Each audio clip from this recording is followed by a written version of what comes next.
our suburbs are keeping a close eye on a new piece of legislation that could generate additional money for city budgets without that money coming from taxpayers. Robbinsdale Mayor Bill Blonigan helped work on the bill and testified recently how it would help some cities. Here's how he explained the bill to the City Council earlier this month. I suggested that there was a way that the city of Robbinsdale could earn an extra $330,000 per year, which over 3 years, that'll equal $1 million, by changing the law so that 15% of certain of our reserves could be managed by the Minnesota State Board of Investment rather than just sitting and getting 1.1% like it did last year, and it has for several years.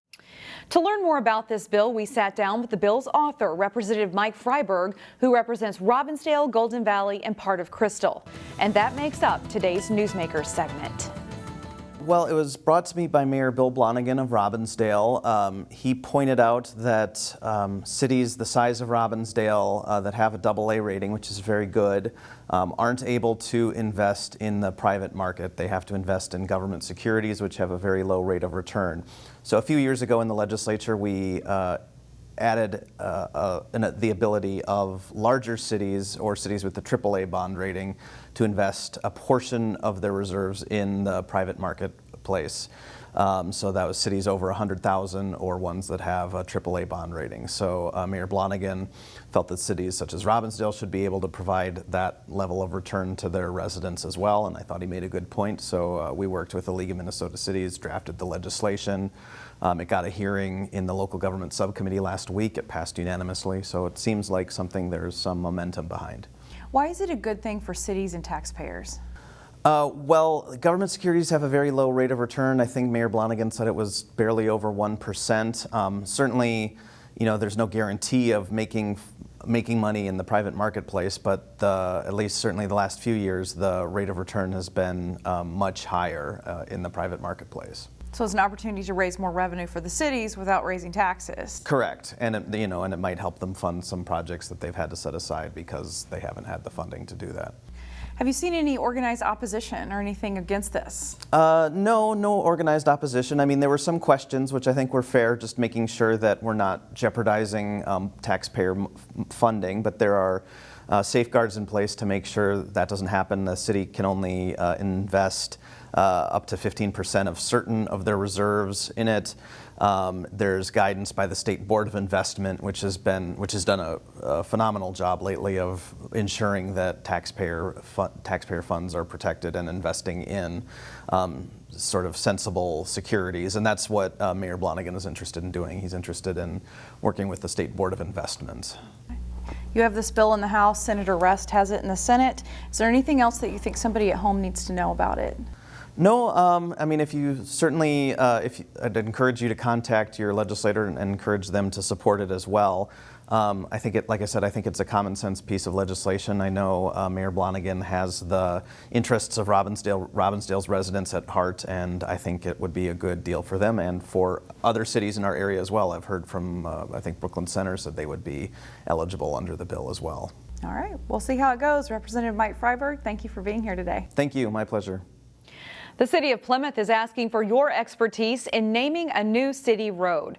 The ownership of County Road 47 has been transferred from Hennepin County to the City of Plymouth. And so the city is asking residents what they think the road should be named. You can submit your names on the city's website or social media pages, and then the City Council will select the new name. Finally, the mayor will unveil the winning entry during the State of the City address in April. The stretch of road extends from Plymouth's western border at County Road 101 to Northwest Boulevard. The city has advocated for $20 million in state bond funds for improvements. Reconstruction of the road will be in 3 phases, with the first phase scheduled to begin this summer. If you haven't already seen this post on social media, it's worth taking a look. A Plymouth resident shared these pictures.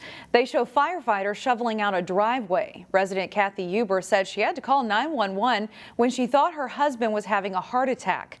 Paramedics transported her husband to the hospital, and as she left to follow, she saw firefighters shoveling out the driveway. The man is recovering, and the resident says thank you. At Armstrong High School, a mentoring partnership is helping freshmen feel at home. Here's Jason Malillo.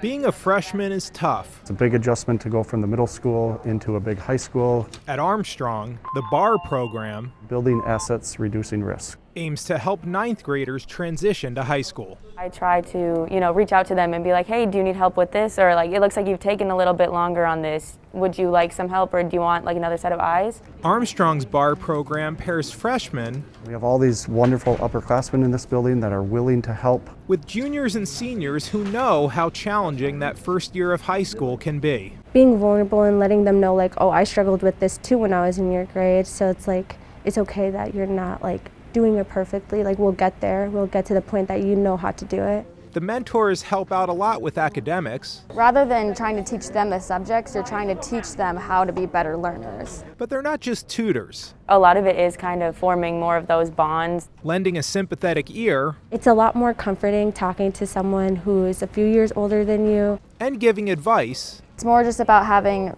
like communication skills and being able to find out what they need and how you can help them.